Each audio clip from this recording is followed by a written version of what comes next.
바사삭 깨워드립니다. 뉴스 바사삭 MBC 성지연 기자입니다. 국방부가 오늘 열린 브리핑에서 김정은 북한 국무위원장이 러시아를 방문해 푸틴 대통령과 회담할 가능성이 있다고 밝혔습니다. 이와 관련해서 통일부는 관계기관과 함께 면밀하게 지켜보고 있지만 정보사항이라 구체적 내용을 확인해드리기 어렵다고 밝혔는데요. 한편 오늘 예정됐던 북한의 고려항공 여객기의 평양 블라디보스토크 노선 운항이 갑자기 취소돼서 배경에 관심이 쏠리고 있는 상황입니다. 일본의 NHK 방송은 연해주 지역 정부 관계자를 인용해서 김 위원장이 전용 열차로 11일 출발할 듯하다고 전했습니다. 북러 정상회담 가능성이 점점 높아지고 있어서 상황을 지켜봐야 될 것 같네요. 네. 와일드플라워님 안녕하세요. 이선아님이 뉴바하의 완연한 가을인데 아침 저녁은 선선하지만 낮에는 좀 더워요 하셨고, 김치화님이 저 소녀 같다고 감사합니다. 네. 신버기님이 바사삭 청풍랑장님도 안녕하세요 하셨고, 박인규님 오늘도 튀김옷 출성합니다. 네, 저 대장 됐나요? 감사합니다. 심은정님은 새벽바람은 이제 제법 쌀쌀하네요. 맞아요. 환절기 감기 조심해야 할 것 같습니다. 저도 덥다고 문 열어놓고 잤다가 아침 되니까 코가 맹맹해지더라고요. 여러분도 튀김옷 여러분도 감기 조심하셨으면 좋겠고요. 9월 11일 월요일 뉴스 바사삭 바로 시작할게요.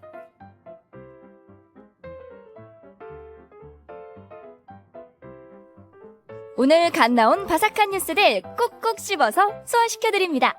오늘 뉴스 완전 정복 오뉴완. 네, 오늘 뉴스 완전 정복하는 온유한. 오늘은 제가 뉴스 골라왔습니다. 첫 번째 뉴스는 북아프리카 모로코에 규모 6.8의 강진이 강타해 사망자가 2,000명을 넘어선 가운데 계속되는 여진으로 여전히 고통받고 있다는 소식입니다. 현장 상황을 뉴스 영상으로 확인하시죠. 구조대가 붕괴된 건물 잔해 속에서 시신을 수습해 옮기자 가족으로 보이는 여성이 절규하며 뒤를 따르다 결국 실신하고 맙니다. 필사의 수색 작업이 이어지는 가운데 72시간의 골든타임이 가까워져 오면서 사상자는 속출하고 있습니다. 지금까지 확인된 사망자만 2,100여 명, 부상자도 2,400명이 넘는데 이 중 절반 정도는 중상자들이어서 사망자는 더 늘어날 가능성이 높습니다.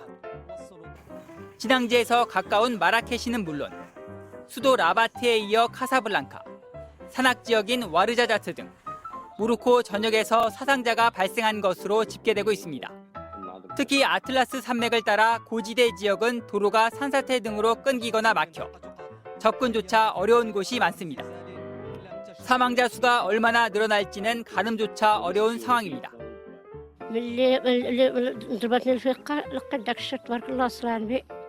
والزمان ما رجعش نهرب وتاح عليا كامل وليت نستحقها.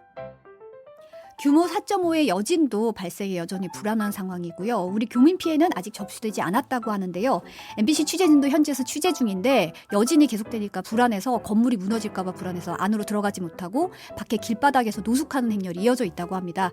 국제사회의 도움의 손길도 이어지고 있고, 이제 부상자 치료를 위해서 헌혈이 필요하다는 소식이 알려지자 시민들이 십시일반 나눠서 줄을 서면서 헌혈을 기다리기도 해서 3시간 정도 기다려야 할 정도였다고 하는데요. 현재 취재진도 헌혈을 하면서 위로의 마음을 전했다고 하는데 모쪼록 한 분이라도 더 빨리 구조가 됐으면 하는 바람입니다. 두 번째 뉴스입니다. 더불어민주당 이재명 대표가 해병대 고 최상병 순직 사건 수사 외압 의혹과 관련해서 이종섭 국방부 장관 탄핵을 공식 추진하겠다고 밝혔습니다. 오늘 이 대표는 입장문에서 국방부 장관 탄핵은 국민의 명령이라면서 지난주 대정부 질문에서 이종섭 장관이 법을 어기고 부당하게 수사에 개입한 사실이 낱낱이 드러났다며, 그런데도 대통령이 위법한 행위를 서슴치 않은 장관을 해임하지 않은 것은 수사 외압이 대통령 지시였음을 스스로 증명한 셈이라고 말했습니다. 그러면서 이재명 대표는 민주당은 탄핵을 시작으로 특검을 통해 이번 사건의 진상을 낱낱이 밝히겠다고 밝혔는데요. 윤석열 대통령이 이번 주 중에 개각을 단행할 것으로 알려졌는데 어떻게 흘러가게 될지 잠시 후 여의도 인사이드에서 장윤선 기자와 더 자세하게 풀어보도록 하겠습니다. 네, 다음 소식은 윤석열 대통령이 아세안과 G20 뉴델리 정상회의 일정 모두 마치고 오늘 오전에 귀국했습니다. 윤 대통령은 지난 5일부터 5박 7일간 이어진 순방에서 녹색 기후기금 공여와 우크라이나에 23억 달러, 우리 단으로 3조 원 규모의 지원 계획을 발표했는데요. 국제사회의 무력 사용 금지 원칙을 수호하기 위해서 우크라이나의 전쟁 종식과 평화 회복에 빨리 이루어져야 한다면서 지원 배경을 밝혔습니다. 북한의 비핵화를 위한 국제사회의 공동 노력을 촉구했고요.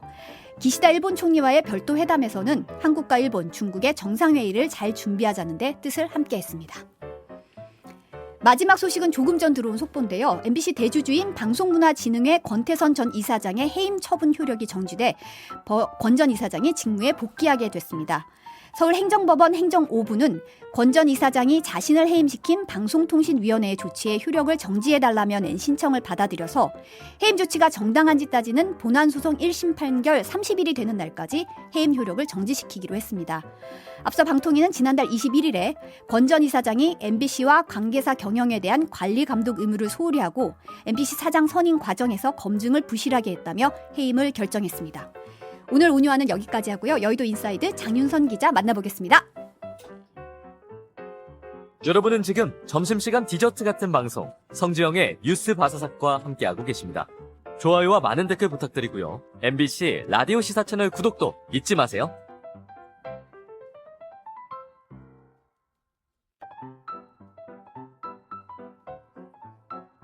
여의도 정치권 이슈 풀어보는 여의도 인사이드 장윤선 정치 전문 기자 나오셨습니다. 어서 오세요. 네, 안녕하십니까. 댓글에 주말에도 바쁘게 지내셨을 장윤선 기자님 어서 오세요 네, 하고 어떻게 하셨지? 어떤 분이 미리 또 다 예측을 하셨네요. 그러니까요, 주말에도 예. 굉장히 바쁘셨을 것 같아요. 계속 뉴스가 끊이지 않아서. 작가님이 그 일요일 1시 40분에서 2시 사이에 전화를 하십니다. 그럼 그때부터 엄청 바빠집니다. 아 저희 지 작가님이 예, 네. 예, 지선영 작가께서 아, 네. 네, 전화를 꼭 주세요. 네, 서로 괴로워하며 받고 있습니다. 주말에도 눈코 네, 뜰 때 열일하고 있다는. 열일하고 네. 있네요, 장윤선 기자님. 아, 조금 전 들어온 속보 아까도 잠깐 전해드렸는데 법원이 권태선 전 방송문화진흥회 이사장의 해임 처분에 이제 제동을 건 거잖아요. 그렇습니다. 이제 상황이 어떻게 될까요?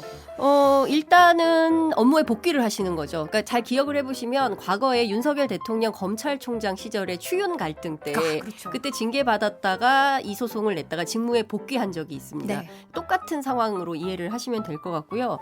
바로 이제 직무에 복귀를 하시게 되는 거고 제가 보니까 2024년 8월 12일이 임기가 만료되는데 그로부터 한 달까지도 유예가 되어 있는 상황입니다. 그러니까 일단 본안 심사가 시작이 될 텐데 본안 소송 1심 판결로부터 이제 30일 정도까지 유예를 한다고 하니까 네. 큰 틀에서 보자면 이제 그 공영방송에 상당한 위기가 오고 있었고 실제로 후임까지 지금 정해놓고 있었던 것 같더라고요. 권태선 이사장 후임으로 방통위가 지난달 28일에 김성근 전 MBC 방송인프라본부장을 임명까지 해놓은 상태인데 이게 지금 무위로 돌아가게 된 상황이다. 지금 뭐 일시적으로 원래 9인 체제인데 네. 그럼 10인이 되는 거잖아요. 그렇기도 하죠. 네. 예, 그렇기 때문에 사실 그동안 이렇게 그동안 뭐 이렇게 이를테면은 이제 이동관 그 방통위원장이 들어오고 나서 이동관 체제 시스템이 만들어진 이후에 그야말로 공영방송 장악이 그냥 물밀듯이 진행될 거라고 판단을 했었는데 실제 이 판결로 상당한 제동이 걸렸다 이렇게 해석을 할 수 있을 것 같고요. 네. 그러니까 좀 오래 할 수 있게 됐다 우리도 이런 생각을 합니다. 농담입니다. 네. 관련해서 오늘 그 국회에서요 한상혁, 정현주, 남영진, 권태선 누굴까요? 지금 이분들이 다 뭐냐면 그 윤석열 정부에서 해임된 그 기관장, 네. 방송 기관장들인데요. 그러네요. 오늘 해직 방송기관장 긴급 기자회견이 오후 2시에 있습니다. 네. 1시 30분에 기자회견을 하고 네. 성명서 발표하고 그리고 나서 뒤이어서 이제 간담회가 예정이 되어 있는데요. 이런 얘기를 했어요. 윤석열 정권의 언론 탄압은 전두환 시대의 언론 환경으로 돌아가고자 하는 것이라며 최근 1년의 과정은 언론에 대한 쿠데타라고 해도 과언이 아니라고 지적할 예정이다라고 얘기를 하고 있고요. 네.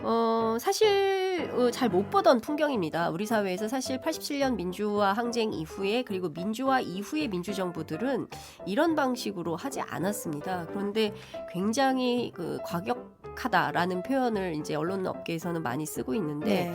이런 방식으로 하는 것은 마치 군사작전을 방불케 한다. 이제 정치권에서도 이런 비판이 나오고 있고 이런 상황인데 관련해서 어찌됐든 첫 번째 굉장히 언론 종사자들 입장에서는 반가운 소식이 들어왔고 이걸 기화로 오늘 오후 2시에 남영진 KBS 이사장에 대해서도 같은 판결이 예정돼 있습니다. 네. 서울행정법원에서 예컨대 남영진 이사장에 대해서도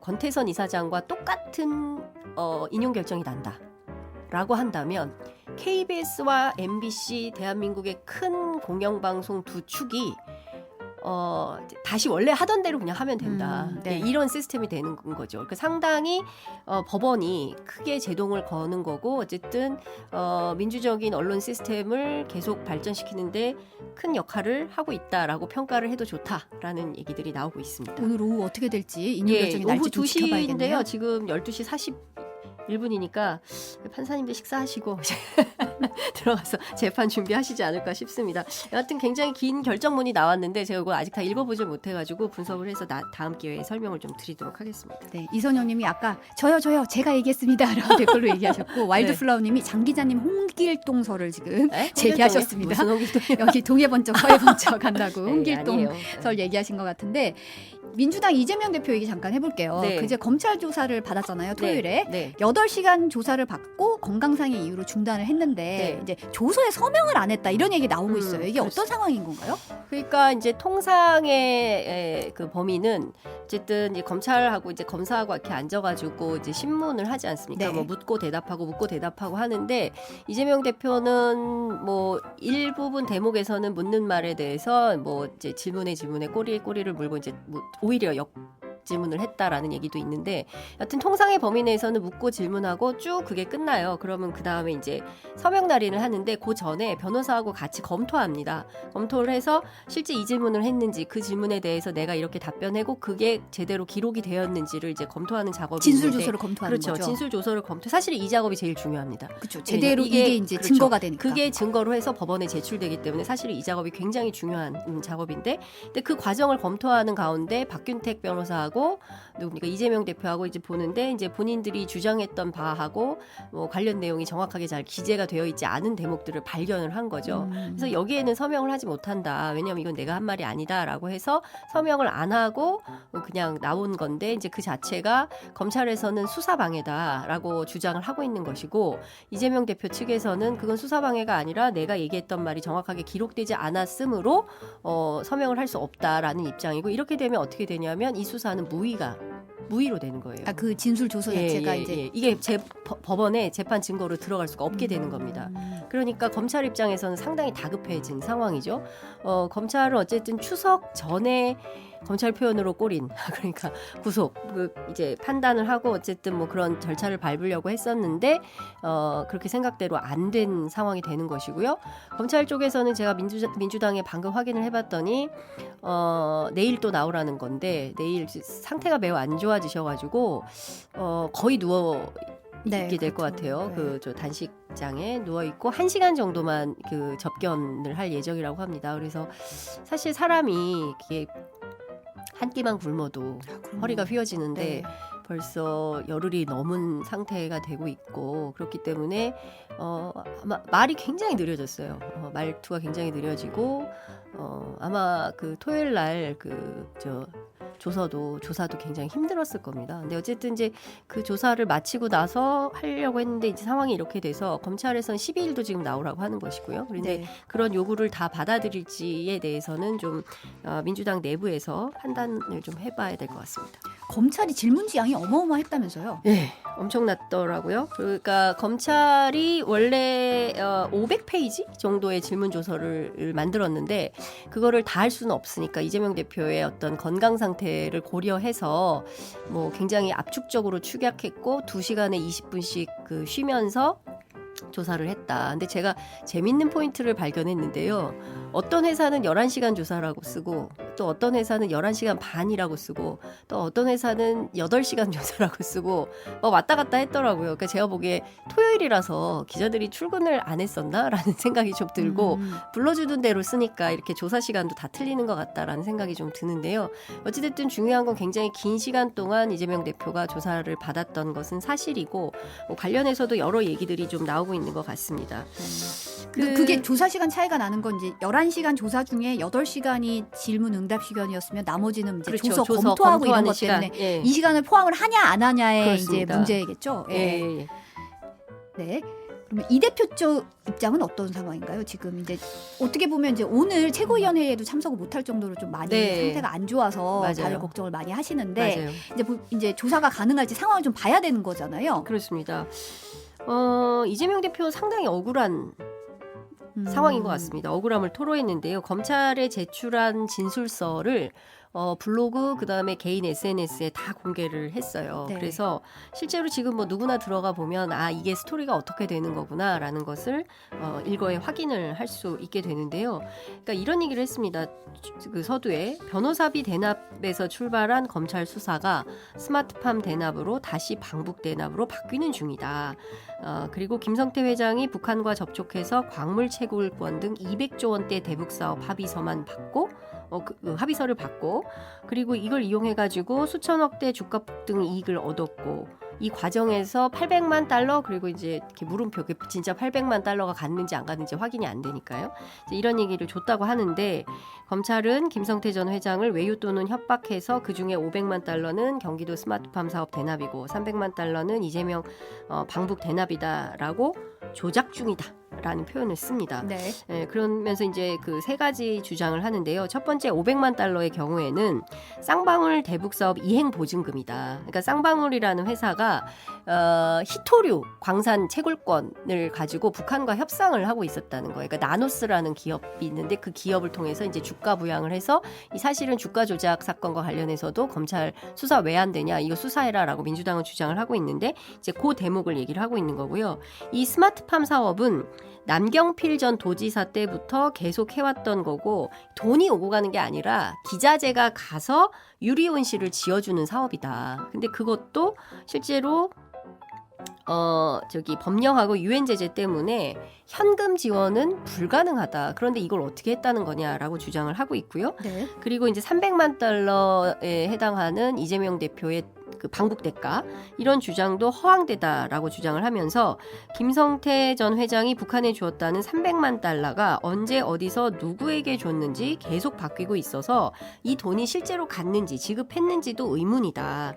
그리고 제가 확인해 보니까 실제 공소장에도 이게 다 다르게 기록이 돼 있다는 거예요. 그러니까 이화영 공소장, 김성태 공소장, 뭐 이게 언제 얼마 뭐 이런 시기들이 다 다르게 기록이 되어 있어서 그럼 어느 게 사실인 거냐? 그러니까 이걸 확인하기 어렵다. 이제 이런 주장을 이재명 대표 측은 하고 있습니다. 그리고 직접 갔더니 최소한 뭐 무슨 전화해서 바꿔줬다 막 이런 주장이 있었잖아요. 보도 굉장히 많이 나왔어요. 김성태 전 회장하고 이재명 대표하고 뭐 직접 뭐 술자리에서 통화했다 이런 보도도 많이 있었는데 그러면 최소한 그 흔한 통화 기록이라도 나왔어야 되는 거 아니냐. 그런데 그런 물증이 하나도 없었다는 겁니다. 그리고 오직 이화영 전 부지사의 진술 그리고 이화영 부지사에게 전해 들었다는 김성태 전 회장의 진술 뭐 이런 정도였다는 겁니다.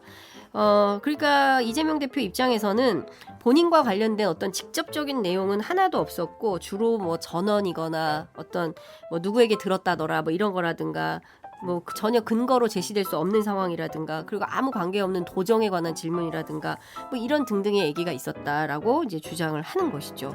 근데 제가 이 사건 관련해서 이렇게 보면 핵심이 이제 두 가지 증거가 있는 거거든요. 그러니까 하나는 김성태 쌍방울 전 회장의 진술 그리고 다른 하나는 이화영 전 그 경기도 평화부지사의 진술. 네. 그런데 이화영 전 평화부지사의 진술은 그게 깨진 거죠. 그러니까 검찰에게 진술했던 거하고 본인의 뭐 이제 그 옥중 편지를 보면 양심에 어긋나는 행위로 자기가 허위 진술한 것에 대해서 고백하는 것을 9월 7일 날 밝혔거든요. 네. 그러니까 그런 내용을 보면 하나의 중요한 증거가 하나 깨진 상황이 되는 거예요. 그러면 지금으로서는 김성태 전 회장의 진술 하나뿐인 이런 상황이기 때문에 어쨌든 부과되는 그런 그 검찰의 증거들이 나와야 되는데 토요일 날 검찰에 가서 조사받을 때는 그런 내용은 없었다라는 것이 이재명 대표와 변호인인 박균택 변호사의 주장인 것이고요. 근데 관련해서 검찰 측에서는 조사 과정에서 이재명 대표가 엉뚱한 대답을 하거나 또 질문과 무관한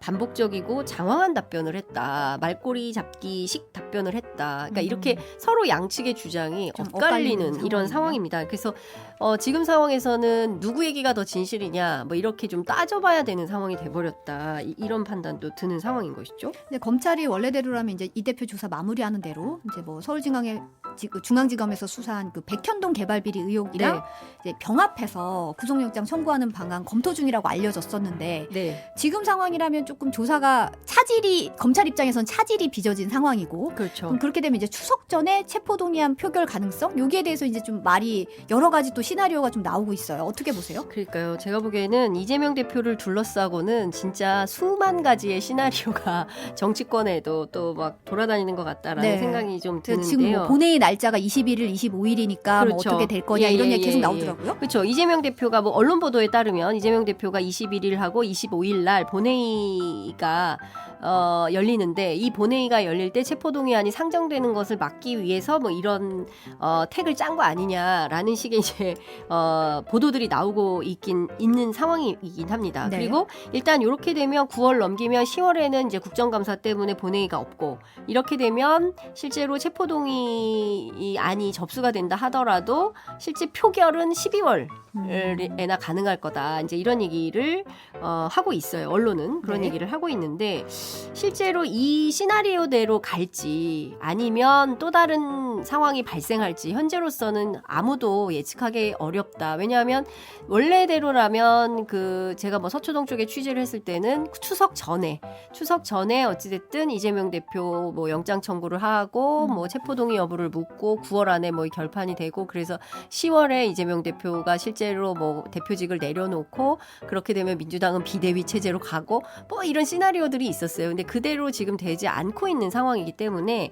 이것은 그냥 정치권에 말하기 좋아하는 사람들이 이렇게 짜는 수준이 아닌가라는 생각이 경우의 좀 수가 계속 나오고 그렇습니다. 왜냐하면 계속 변화되는 상황에 맞춰서 또 변화되는 일종의 수싸움이라고 해야 될까요? 뭐 이런 상황이 돌아가고 있기 때문에 현재로서 제가 보기에는 이런 것도 그냥 하나의 그냥 그 가능성 뭐 그런 것 같습니다. 그래서 뭐 이대로 된다 이렇게 보기는 좀 어렵지 않을까 싶어요. 예. 그리고 당장 이재명 대표 건강 상태가 매우 안 좋아지고 있기 때문에 계속 조사를 받으러 갈 수 있을지도 모르겠고 제대로 조사가 안 된 상태에서 검찰이 무리하게 영장 청구를 할 수도 없는 노릇 아니겠습니까? 그러면 그렇게 한다고 하더라도 법원에 가면 기각이 되겠죠. 그러면 이제 상황은 완전히 급변하게 되는 거기 때문에 검찰로서도 그런 무리수를 쓰고 싶지는 않겠죠. 그렇다고 한다면 조금 더 몇 차례 더 이재명 대표를 불러서 조사를 하고 싶을 텐데 지금 단식 중이고 건강 상태가 안 좋아지는 와중에 검찰이 계속 소환을 한다? 이것도 국민적 여론 또 이재명 대표 지지자들이 왜 또 부르냐 이렇게 비판할 수도 있기 때문에 지금 상황은 정말 내일 일을 알 수 없는 예측 불허의 상황이 되고 있다. 이렇게 말씀드릴 수 있을 것 같습니다. 그 좀 전에 이제 자필 진술서 얘기 이화영 전 평화도지사 자필 진술서 얘기도 하셨는데 이제 입장을 번복한 이유가 이제 어쨌든 검찰에 이제 약간 압박이 있었다, 스트레스가 너무 심한 상황이다 네. 이런 얘기를 했었잖아요. 그렇습니다.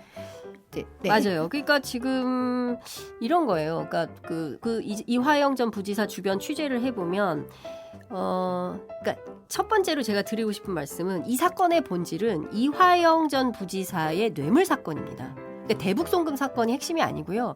이화영 전 부지사가 쌍방울 측으로부터 뇌물을 받았다. 요게 공소장의 핵심 내용이에요. 네. 공소장에 한 줄 있다는 거거든요. 쌍방울을 돕기 위하여 뇌물을 받았다. 이렇게.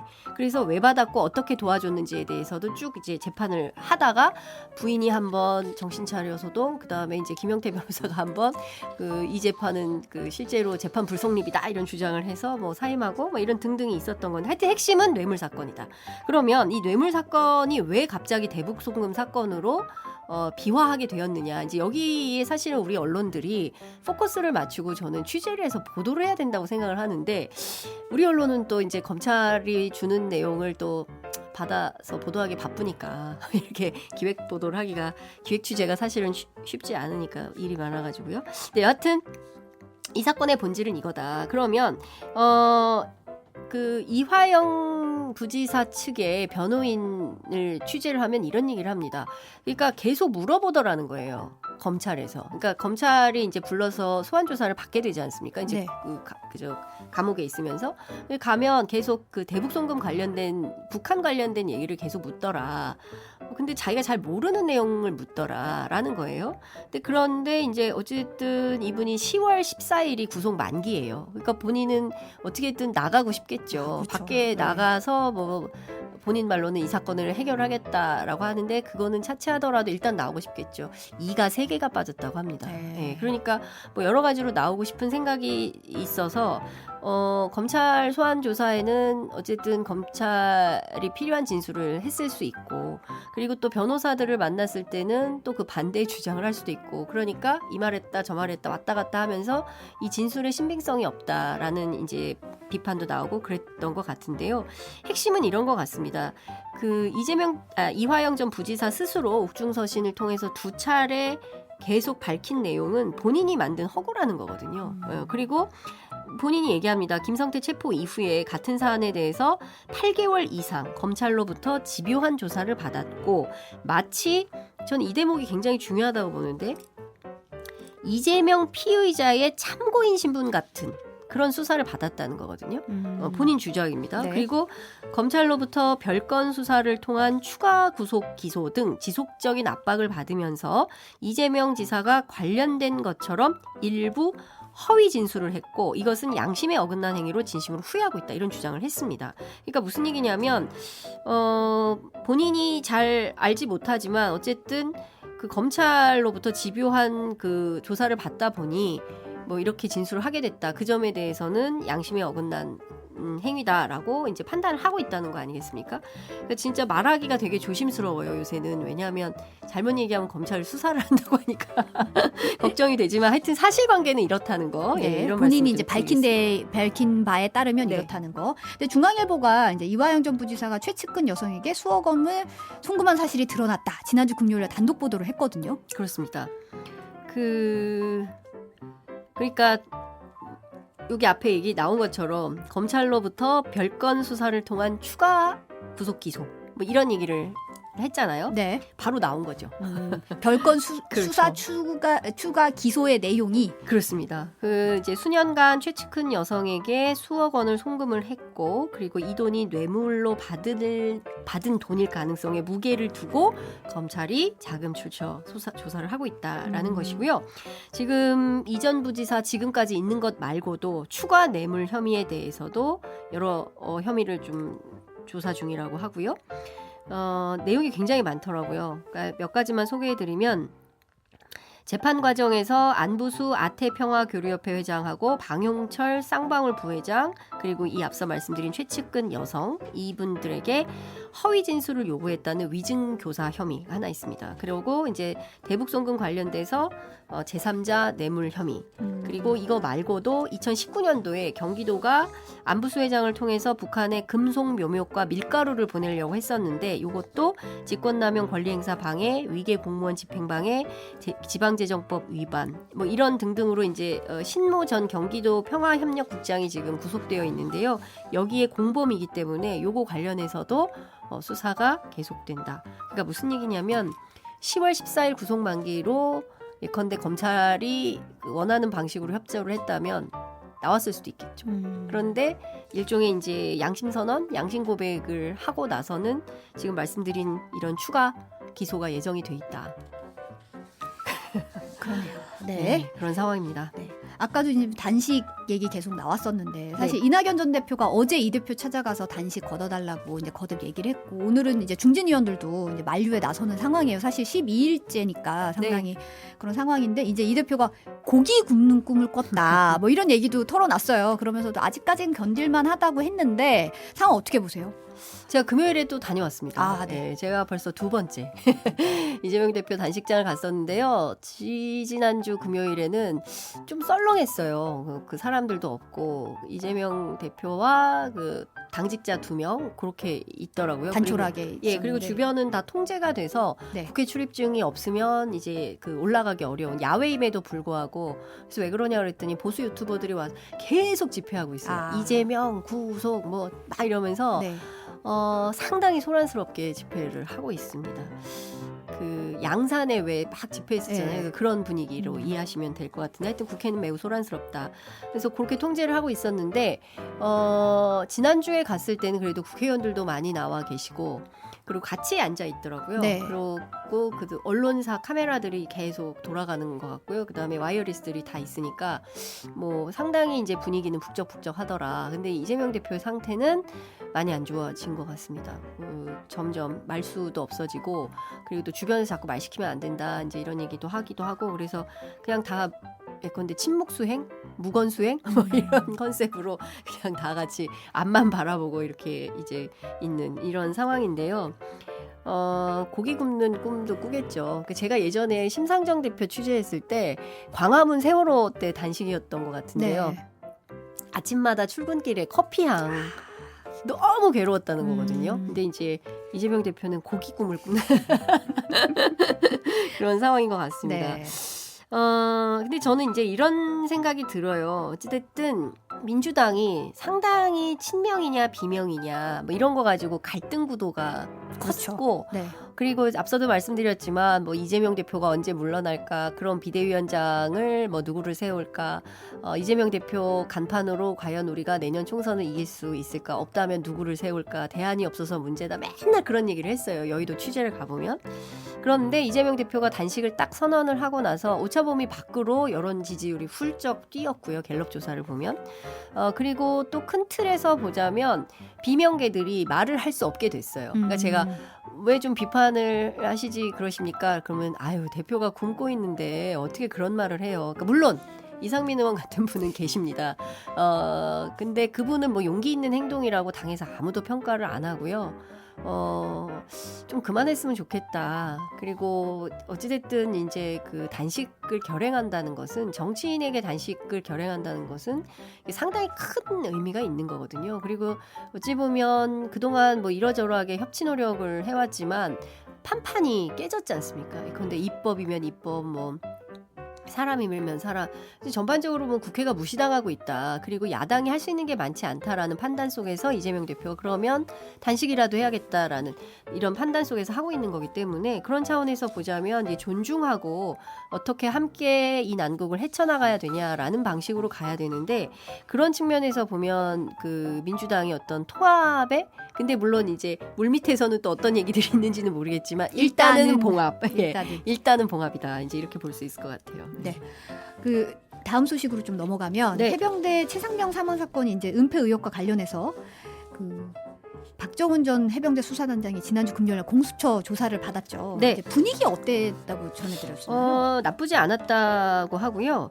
그리고 전반적으로는 이제 돌아오는 주 목요일, 이번 주 목요일에 가서 한꺼번에 밤늦게까지 다 받고 오기로 했대요. 네. 그래서 지난 금요일 조사 때 미처 못했던 얘기부터 해서 아주 풀스토리를 이번 주 목요일 날 다 한 방에 끝내려고 한다라는 얘기를 제가 변호인 측으로부터 들었고요. 네. 그런데 공수처 측에서 좀 적극적이라고 합니다. 그래서 일단은 지금 국방부 검찰단장 그 유재은 그 법무관리관 이제 네. 두 사람에 대해서 직권남용 권리행사 방해 혐의로 고발이 돼 있는 상태고요. 참고인 자격으로 갔던 거예요. 그리고 오늘 아침 민주당 최고위에서 이 사건 관련해서 뭐 이따 얘기를 하겠지만 굉장히 긴박하게 돌아가고 있는 것 같습니다. 그래서 일단 공수처 안에서는 이 사건을 상당히 그 깊이 있게 들여다볼 것 같고요. 공수처가 어떻게 할지는 좀 지켜봐야 될 것 같다는 생각이 좀 듭니다. 네. 그리고 또 새로운 사실도 좀 드러난 게 있다면서요? 그러니까요. 이게 어제 나온 보도인데 KBS 보도인데요. 그 지금 핵심 중에 한 사람이 누구냐면 해병대 1사단장인 임성근 사단장과 네. 관련된 건데 과거 대대장으로 근무하던 시기에도 또 다른 해병이 순직했던 그런 사건이 있었는데 이때도 임 사단장은 징계를 받지 않았다는 내용. 대대장 시절에 뭐 다른 순직 사건이 있었는데 그렇습니다. 그때도 징계는 안 받았다. 그렇습니다. 그러니까 2009년 10월에 임성근 해병대 1사단장이 대대장이던 시절에 그때 그 해병대 제6여단 63대대에서 한 부사관이 하강 레펠 점검 훈련을 나갔다가 바다에 빠져서 실종된 사건이 있었는데요. 네네. 이 순직 해병은 2008년도에 방송됐을 때 KBS 1박 2일이라는 프로그램에서 예능 프로그램이죠. 예, 거기에서 강호동 씨하고 싸움도 저기 그 씨름? 네. 씨름을 했던 인물이라고 합니다.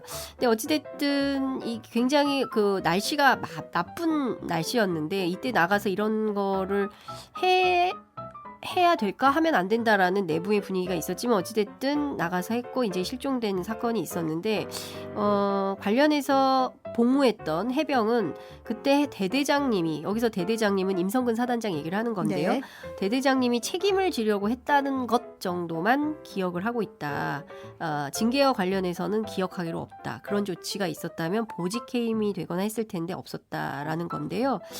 이 문제와 관련해서도 제가 박대령 측에 물어봤습니다. 그러니까 왜 임성근 사단장을 꼭 혐의자 8명 가운데 1명으로 입건을 했었어야만 됐냐라는 문제가 중요한 포인트 중에 하나였지 않습니까? 그래서 제가 요거를 물어봤더니 박대령 측에서 확인을 해줬습니다. 이 사건도 알고 있었다. 네. 그러니까 다층적인 어떤 수사 속에서 그 8명을 입건하지 않으면 안 되는 이유가 있었던 거고요. 그 980쪽의 그 수사 보고서를 봐야 되겠지만 어쨌든 이 내용을 알고 있었다는 것도 확인이 됐다는 점은 중요한 포인트인 것 같습니다. 이재명 대표가 이제 이종석 국방장관 탄핵 공식 추진하겠다고 조금 전에 밝혔고 네. 이제 또 민주당이 앞서서 이제 특검법 당론으로 채택을 했잖아요. 네. 앞으로 어떻게 흘러갈 걸로 보시나요? 상당히 속도가 날 것 같습니다. 그러니까 지금 어쨌든 GTN이 끝나고 이제 그 귀국한 후에 그 개각설이 지금 돌고 있는데요. 중폭 늘 개각하겠다. 개각설은 중폭 개각설이 있습니다. 당초 예상은 오늘 발표 예정이다라는 소문이 살짝 돌았는데 그건 아닌 것 같고 대통령실 쪽에 확인해 보니까 이번 주 중 어느 때 이렇게 얘기가 좀 바뀌고 있어서 왜 그런지는 좀 더 추가 취재가 필요한 상황인 것 같은데요. 안 그래도 지금 빠르면 오늘이다라는 얘기가 돌았어요, 사실은. 그렇습니다. 네. 예. 그리고 굉장히 많은 보도가 나왔습니다. 그러니까 대개의 이런 개각 보도는 한 회사가 그냥 딱 쓰고 넘어가는데 그럼 대체로 아닌 걸로 넘어가는데 아이고 죄송합니다. 그런데 이번에는 되게 많은 언론사들이 다 썼기 때문에 일정 정도 확인이 된 거 아닌가. 특히 다른 데는 몰라도 신원식 의원이 국방장관으로 온다더라라는 것은 이제 국방부 기자실 안에서도 상당히 많이 퍼져 있는 그런 얘기였는데 여하튼 지금 상황에서 보면은 약간 숨고르기에 들어갔나라는 판단이 근데 모릅니다. 오후에 또 발표할 수도 있습니다. 그거는 알 수가 없는데 여하튼 지금 이런 상황에서 지금 보면 이종섭 장관을 왜 해임하려고 할까? 그리고 신원식 의원을 왜 국방부 장관으로 앉히려고 할까? 물론 이제 잼버리 파행과 관련해서 김현숙 장관, 그다음에 이제 문체부와 관련해서도 뭐 새로 유인촌 전 장관을 이제 바꾼다라는 얘기는 있지만 네. 그럼에도 불구하고 지금 이번 개각의 가장 핵심 포인트가 되는 인물은 바로 국방부 장관인데요.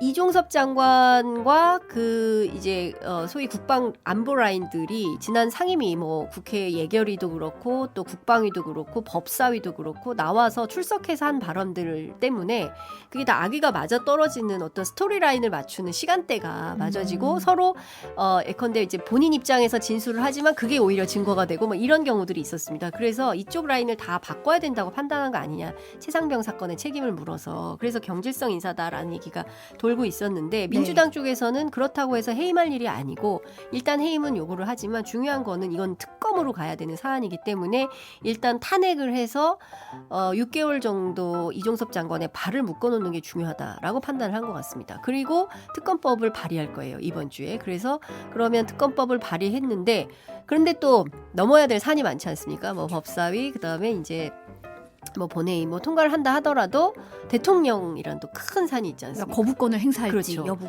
그렇죠.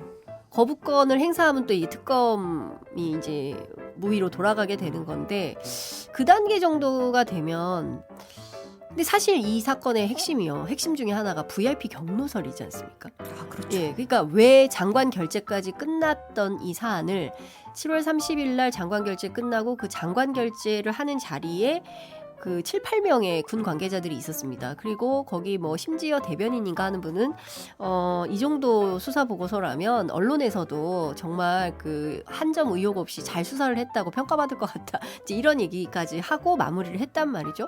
그런데 갑자기 7월 31일 오전 11시 이후로 상황이 변경되지 않습니까? 급박하게 바뀌었죠. 그렇죠. 급박하게 변하면서 이첩 보류 지시가 나오고 뭐 그 사이에 뭐지 항명 이전에 집단 항명 수괴 막 이렇게 나오고 그러지 않았습니까? 그리고 이제 8월 2일 날 휴가 중이던 안보실 2차장이 들어오면서 해병대 사령관에게 직접 전화를 해서 이 상황이 어떻게 된 건지 확인을 하고 뭐 이런 여러 가지 상황과 정황 등을 볼 때 이거는 특검으로 도대체 무슨 이유가 있었는지, 이게 항명 사건인지 아니면 최상병 순직 사건에 대한 수사 외압 사건인지에 대한 사건의 본질로 들어가야 된다. 그렇죠. 수사 외압이 있었다면 수사 외압의 주체가 누군지, 그렇죠. 누가 수사 외압을 행한 건지에 대한 그렇죠. 부분이 밝혀져야겠죠. 예, 그렇습니다. 그렇기 때문에 민주당 입장에서는 이 문제를 그냥 그 여일하게 보낼 수가 없는 문제가 되는 것이고요. 그건 국민들도 마찬가지입니다. 아니 회사에서 일을 하는데 제대로 해서 다 했는데 누군가 바꾸라고 지시했으니까 이제 이런 상황이 된 건데 그럼 누가 그런 역할을 했던 거냐, 이것에 대한 진실 규명은 필요한 이런 상황이라고 볼 수 있는 거죠. 근데 사실 개각 대상으로 거론되는 부처가 뭐 이제 국방부뿐만 아니라 여가부, 문체부도 있어요. 네. 교체 이유가 이유는 짐작은 가는데 어떻게 보세요? 그러니까요. 근데 역대급이 되지 않을까라는 얘기도 이제 기자들 사이에서는 나오고 있는데요. 사실 그 잼버리 파인과 관련해서는 여가부 장관인 김현숙 장관이 책임질 일이다라고 많은 국민들이 판단을 하고 있지 않습니까? 그분이 보여준 여러 가지 행태들 때문에. 그래서 이제 그것은 좀 논외로 치고, 그럼 지금 상황에서 국방부 장관은 충분히 설명을 드렸고요. 문체부는 왜 바꾸냐, 이제 이런 이제 논란이 있는 건데요.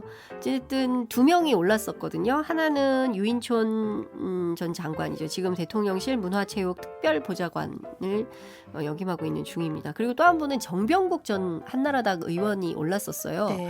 그래서 제가 그분께 문자 메시지로 이번에 장관 가십니까? 라고 물었더니 아니요. 네, 아닙니다. 아니요. 네, 아닙니다. 이렇게 왔습니다. 그래서 아닌 것 같습니다. 그래서 유인촌 장관이 올 가능성이 높다 이렇게 보는데요. 그러면 왜 그러냐? 지금 상황 보면 그 김만배 인터뷰, 뭐 국민의힘에서는 허위 인터뷰라고 불리고 있고, 또 언론들은 신앙님 김만배 녹음 파일 뭐 이렇게 부르기도 하고 뭐 다양한 워딩이 있습니다만, 지금 뉴스타파 보도와 관련해서 발언 수위가 연일 높아지고 있는데요. 서울시가 신문법 위반 여부를 살펴보겠다고 나선 상황이기도 한데, 지금 상황에서는 이게 희대 대선 공작이라는 거 아닙니까? 그래서 검사 10여 명 규모로 해가지고 여론조작 특별수사팀도 꾸렸어요. 그래서 수사 개시한다고 하고, 굉장히 큰 규모로 그리고 거죠. 이 김만배 녹음 파일을 받아 쓴 언론사도 수사 대상이다라는 얘기가 나오고 있습니다. 네. 근데 이거 다투면 법원 가면 다 무죄 날 가능성이 높다고 법조인들이 전망을 하고 있어요. 그럼 왜 이러냐? 그러니까 우리가 예전에 이제 출입처에 있을 때 그 특종인 줄 알고 받았었는데 오보로 판명 나가지고 동시에 다 같이 징계, 출입정지 3개월 막 이렇게 먹을 때가 있거든요. 그럴 때 기자들이 굉장히 억울한데, 이제 그 건하고는 좀 다르게 이제 중요한 것은 언론이 보도를 먼저 했고 그 보도를 받아 쓴 것을, 그리고 이렇게 큰 국민적 관심사가 되는데, 그리고 72분짜리 녹음 파일이 나왔어요. 그리고 33쪽짜리 그 녹취록이 나왔어요. 그럼 이게 기자들이 기사를 쓰지 말아야 됩니까? 그리고 그 기사를 썼다고 해서 검찰의 수사 대상이 되는 게 맞습니까? 그게 자유언론이 보장되는 민주국가라고 할 수 있습니까? 저는 대통령실과 검찰에 묻고 싶습니다. 대한민국은 민주공화국이고요. 그리고 민주사회에서 언론의 자유, 표현의 자유는 보장되어야 되는 핵심 가치입니다. 그런데 그걸 녹취 파일 나온 거 받았었다고 수사한다니요. 어떻게 이럴 수가 있습니까? 저는 이거는 좀 상식적으로 납득이 되십니까? 그리고 아니 안 써요 그러면? 쓸 수밖에 없는 거 아닙니까? 그 국민적 관심사인데 그거를 외면하면 그거는 언론의 직무유기인 거죠. 언론의 사명이 뭡니까? 아니 문제가 되는 국민적 관심이 되는 사안을 확인하고, 저도 이렇게 늘 취재해가지고 국민들께 알려드리려고 나오는 거 아니겠습니까? 이게 직업인 사람들이에요. 업이죠. 네. 그렇죠. 이게 업인데 그거 하지 마 이러면 그 일을 그만두고 지금 딴 거 하라는. 그래서 이건 너무 무리하다. 그리고 실제로 어떤 언론사는 아마 제가 보기에는 이거 만약에 검찰이 수사한다고 들어오면 맞고서 하겠죠. 저는 그럴 거라고 보고 그러면은 언론사가 이긴다고 법조인들은 해석을 하고 있습니다. 그리고 중요한 포인트는요. 왜 이러냐. 쓰지 말라는 거예요. 입막음. 재갈 물리기. 아마 제가 보기에는 언론노조나 이제 그 언론 현업단체들이 뭐 성명도 내고 논평도 내지 않을까 싶은데요. 이런 방식으로 하는 것은 옳지 않다라고 생각합니다. 다만, 박성중 국민의힘 그 의원, 그리고 그 국회 과방위 간사는 이제 뉴스타파 같은 매체의 폐간, 이런 문제, 이거 문화체육관광부에서 신문법에 의해서 전반적인 검토가 이루어질 사항이다라고 주장을 하고 있습니다. 네, 균형 차원에서 말씀드렸습니다. 근데 사실 이제 김기현 국민의힘 대표가 굉장히 센 발언들을 했어요. 뭐 인터뷰 의혹에 대해서 자유민주주의의 밑바닥에 커다란 싱크홀을 파버리는 사악한 짓이다. 뭐 치밀히 기획된 대선 공작이다. 국민주권 찬탈 시도고 사형에 처해야 할 만큼 국가 반역죄 이런 표현을 썼어요. 어떻게 들으셨나요? 어떻게 들으셨어요? 같은 저는 현업 언론인으로서 제가 오히려 사형이 나오고 예. 그래서 이 정치 언어가 예. 점점 더 좀 무시무시해지고 좀 극악해지고 이 수준이 계속 올라가고 있다는 생각이 좀 드는데 근데 그러니까 오늘은 제가 이렇게 잠깐 찾아봤는데요. 제가 아까 제 귀를 의심해가지고 다시 봤는데 뉴스타파 보도를 1급 살인죄라고 했거든요. 오늘은 1급 살인죄. 예. 그 1급 살인죄는 과실치사죄와는 천양지차로 구별되는 악질 범죄다. 극형에 처해지는 악질 범죄다. 이제 이런 얘기를 하고 있습니다. 우선 위키피디아에 들어가 보면 반역죄가 나와요. 우리는 없어요. 국가 반역죄라는 게 없습니다. 대한민국에. 형법상에. 근데 이 반역죄라는 것은 통상 안보를 위협하는 행위를 하여 국가 또는 주권자를 배신하는 범죄다. 그러니까 신학님 전 언론노조 위원장하고 김만배 씨 대장동 화천대유 대주주인 김만배 씨가 나눈 전직 한국일보 8년차 선후배 사이에 나눈 대화로 대장동에 대한 구체적인 설명 내용이 훨씬 많아요. 이거를 안보를 위협하는 행위나 국가나 주권자를 배신하는 범죄로 해석할 수 있을까요? 그러니까 저는 상식을 가진 사람들이라고 하면 이 보도를 한번 보셨으면 좋겠는데요. 제가 어제 2022년 3월 6일 김만배 음성 파일 박영수 윤석열 통해 부산저축은행 사건 해결 이렇게 나와 있는 뉴스타파 보도 한 12분 분량 되는데요. 다시 한번 들어봤거든요. 근데 균형을 맞추려고 굉장히 노력한 이쪽 얘기도 듣고 저쪽 얘기도 들어서 국민 여러분들이 판단해 보세요라는 수준으로 대화가 나옵니다. 그리고요. 결정적으로 박영수 특검 측에서 아주 상세한 반론을 보내왔어요. 언제? 네. 이 보도가 나오기 전날 3월 5일 날 박영수 특검 측으로 보도가 들어왔는데 조우영 씨하고 그 당시 문제가 됐던 이 윤석열 커피와 관련해서요. 에이모 검사는 연락이 없었다는 거고 박영수 특검이 어떻게까지 얘기를 하는지 제가 조금 불러드릴게요. 조우영 사건을 수임한 건 기억나지만 박영수 변호사 얘기입니다. 기억나지만 너무 오래된 일이라서 누구의 소개로 수임한 것인지 검찰 관계자에게 부탁을 했는지 김만배에게 질문과 같은 취지의 말을 했는지 여부는 기억나지 않습니다. 참고로 당시 박 변호사는 소속 법무법인의 실무 변호사에게 맡겨서 업무를 수행하였기 때문에 구체적인 사정에 대해서 기억하지 못한 것입니다. 이 정도로 입장이 오면 이거 보도를 안 할 수가 없어요. 너무 상세하게 얘기를 하고 있잖아요. 그런데 이거를 보도를 한 게 문제다라고 하면 어떻게 해야 될까요? 근데 이제 보도를 어떻게 하냐의 부분은 사실 언론사의 취재 결과에 따른 자체 그렇습니다. 판단이 들어가 있는 그렇습니다. 거고 그 취재에 대해서 인용 보도를 할 거냐 우리 이제 용어로 말하면 받을 거냐 말 네. 거를 결정하는 것도 사실 언론사의 이제 판단이죠. 추가적인 취재를 위해서 정황을 보고 이게 이제 믿을 만한 보도냐 여부를 판단해서 또 보도하는 것도 또 자체 그 인용 보도를 하는 언론사의 자체 판단이 들어가 있는 거예요, 사실. 그렇습니다. 이제 그게 이제 반역죄냐, 1급 살인죄냐, 이제 사형이냐 이런 식으로 이제 가야 되는 거는 정치 언어가 너무 극단으로 흐르는 거 아닌가. 그럼 이 용어가 왜 나왔는지에 대한 근원적인 질문이 좀 의문이 들긴 하더라고요. 그러니까 저도 그게 너무 궁금해서 어제 국민의힘 지도부 한 관계자하고 길게 통화를 했습니다. 네. 아니 너무 심한 거 아니냐. 이렇게까지 무슨 사형에 처해야 되는 범죄처럼 얘기한다는 거가 문제가 있지 않냐. 근데 제가 어제 너무 많은 얘기를 들었지만 다 소개를 해드릴 수가 없는 이제 곤란한 얘기들도 많고 그래서 하여튼 뭐 그건 다 말씀을 드릴 수 없는데 하여튼 정치적인 것만 말씀을 드리면 이제 그 지도부의 한 관계자에 따르면 이런 겁니다. 그 김태우 전 강서구청장 그 공천 문제 있잖아요. 네. 이것도 처음에 김기현 대표가 무공천을 원칙으로 해서 공천하지 않을 방침이 우세하다고 알려져 있었어요. 그렇죠. 그런데 네. 이것도 갑자기 바뀌었잖아요. 공천하는 기류가 걸로 바뀌었죠. 기류가 바뀌었지 않습니까? 지난주부터. 그래서 이제 공천을 하고 공당으로서 공천하지 않을 수가 없다라는 입장을 밝혔죠.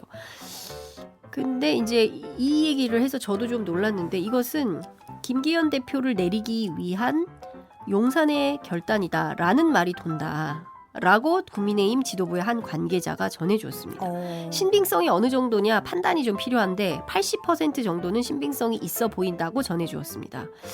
그 본인들이 보기에도 너무 나간 매우 위험한 사형, 그다음에 뭐 국가 반역죄 이런 것들은 좀 심하다라고 판단을 하지만 김기현 대표가 이렇게까지 강한 워딩을 쓰는 이유는 아무래도 이런 판단을 알고 있기 때문에 어떤 살기 위한 몸부림 아니냐. 좀 더 어필하기 위한 발언이다. 네, 그렇습니다. 그러니까 공천과 무관하지 않다라는 얘기들이 나오는 겁니다. 지금 세게 말씀하시는 분들은 대체로 공천과 관련이 있다라고 얘기를 하고 있습니다.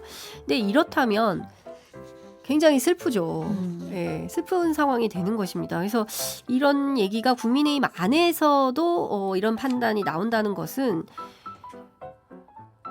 지금 정치가 정상적으로 작동되지 않고 있다는 내용의 반증이기도 하다. 이렇게 볼 수 있을 것 같습니다. 당내 분위기도 이제 지도부에 따르면 국민의힘 당내에서도 이건 좀 너무 나간 거 아니냐 이런 분위기가 있다는 얘기죠. 라고 판단하는 분들이 소수 있는 거죠. 소수. 아주 소수가 있는 것이고 실제로 그런 판단을 하더라도 잘 말을 못한다는 거예요. 그러니까 제가 지난주에 국민의힘 현역 의원하고 통화를 길게 했었는데 그분도 비슷한 얘기를 했습니다. 예컨대 그 더 탐사 대통령 육성 파일이 나오지 않았습니까? 이제 네. 관련해서 당이 왜 이렇게 조용합니까? 이게 사실은 민주당보다 국민의힘 더 싫어한다 이런 발언이 나왔는데 어떻게 당이 가만히 있냐라고 물었더니 현역 의원들은 그분이 그런 판단을 하고 있다는 걸 대체로 다 알고 있었고 그래서 뭐 그렇게 충격적이거나 그렇게 받아들여지진 않는다. 근데 다만 이제 지역구 동네에 가보면 그 오랫동안 국민의힘 뭐 아주 옛날에 뭐 민정당 시절부터 민정당. 이렇게 네. 그렇죠. 활동해온 분들 있잖아요. 네네. 이제 이런 분들은 그게 되게 놀라운 걸로 대통령이 민주당보다 우리를 더 싫어한다는 게 맞아요?라고 이제 묻기도 한다는 겁니다. 그러니까 그 일반 당원들, 그 다음에 이제 오랫동안 보수 정당을 했던 분들, 뭐 이런 분들 입장에서는 대통령이 정말 저런 얘기를 한 거냐 이게 맞냐? 라고 이제 의원들 이제 손을 붙잡고 확인하려고 한다. 그래서 본인들은 별로 크게 충격받지 않았는데 일반 당원들은 상당히 충격을 받은 것 같다. 특히 어르신들이 그런 얘기를 많이 하신다라고 얘기를 하더라고요. 그러니까 상당히 국민의힘 내부도 혼란스러운 상황인 것 같다. 그런 말씀을 드릴 수 있을 것 같습니다. 네, 오늘 여기까지 듣겠습니다. 여의도 인사이드 장윤선 기자였습니다. 오늘 감사합니다. 네, 고맙습니다.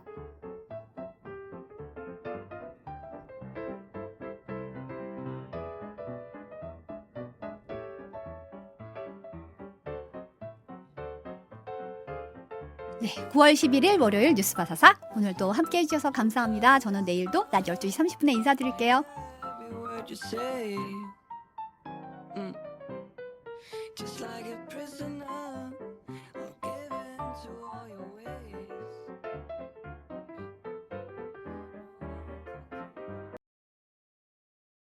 니. 그것은 단지 일시적인 혼란일 뿐입니다. 장담하건대 그는 앞으로는 절대로 그런 짓을 하지 않을 것입니다. 우리는 그것을 잘 처리할 것입니다. 나는 방 안의 사람들을 둘러보며 고개를 끄덕였다. 알았어, 여러분. 겨우 안도의 한숨을 쉬었습니다. 나의 다음 선고는 그가 그 여자에게 송금한 모든 돈, 즉 그에 상응하는 금액을 즉시 소멸시켰습니다. 30분 남았습니다. 트란 장군의 얼굴은 즉시 바뀌었습니다. 그는 이제 막 입을 열려는 참이었다. 나는 차갑게 말을 끊고 그에게 다른 전화기를 건네주었다. 화해하고 싶다면 진심을 보여주세요. 시어머니는 너무 화가 나서 안을 세게 때리고 재빨리 아이를 꺼내고 자오를 만들고 싶어서 너무 화가 났습니다. 그녀는 아직 임신 중이었습니다. 그게 마지막 카운트야. 이제 아무도 더 이상 아무 말도 하지 않습니다. 5분 뒤 띠우부가 검은색 전화기를 들고 돌아왔다. 찾은 뒤 휴대폰을 집어추 앞으로 가져와 잠금을 해제했다. 그는 몇 초간 망설이다가 마침내 손을 뻗어 비밀번호를 입력했다. 메인 화면에는 위챗이라는 애플리케이션 하나만 있고 위챗에는 사람이 한 명뿐입니다. 연락하다. 작은 여우라는 점에 유의하세요. 이 위챗 계정은 제가 한 번도 본 적이 없는 은행카드와 연결되어 있습니다. 이 돈을 숨기기 위해 그는 특별히 다른 지방에서 카드를 개설하고 새 휴대폰을 구입하여 스페어 휠칸에 숨겼습니다. 심지어 비밀번호까지. 램 BY의 생일이기도 합니다. 그의 지능은 모두 소모되었다. 아내를 속이는 방법에 대해 무릎, 팔, 아래로 스크롤하여 모든 전송 내역을 확인했습니다. 각 항목은 다음과 같이 기록되어 있습니다. 가방을 구입하기 위해 어린이에게 자발적으로 제공되었습니다. 자녀에게 자발적으로 용돈을 주세요. 그 직후에 음성 메시지가 왔습니다. 어머니는 우리가 언제 돌아올지 물으셨습니다. 그녀는 또한 72개의 연회 테이블을 소중히 여기기를 원합니다. 휴일 동안 그는 집에 가서 매일 아버지와 함께 몇 잔의 술을 마시기로 약속했습니다. 고마워요.